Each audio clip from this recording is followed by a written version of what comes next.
என் அன்பு தமிழ் உறவுகளே, அன்பு வணக்கம். இதுதான் புறம்போக்கு சாலை. நான் காட்டுறேன்ல, புறம்போக்கு சாலை. இதில் வழி அமைத்து தர்றதுக்கு தான் நம்மளுடைய கோரிக்கை போயிட்டே இருக்குது. அங்கே ஒரு கிட்டாச்சி தானே அதன் பெயர். இப்போ இதுலேருந்து இதன் வழியாக அப்படி போய் கீழே போய் ஒரு நீர்நிலை குளம் இருக்குது. அதுக்கு ஒரு 30-40 மீட்டர்லேயே தான் திமுக கவுன்சிலராக இருக்காங்க, அவங்களுடைய வீடு இருக்குது. சரிங்களா?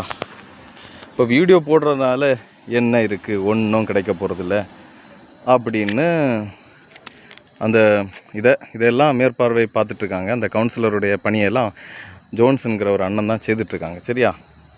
இப்போ அவர் இப்படி சொன்னது என்னென்னா, நீ வீடியோ பதிவு போட்டு என்னத்தை தான் சாதிக்க போகிற அப்படின்னு. சரி, இது ஒட்டுமொத்த மக்களுக்கும் தெரியுமே, தமிழ் மக்களுக்கும், சரின்னு போடுறேன்.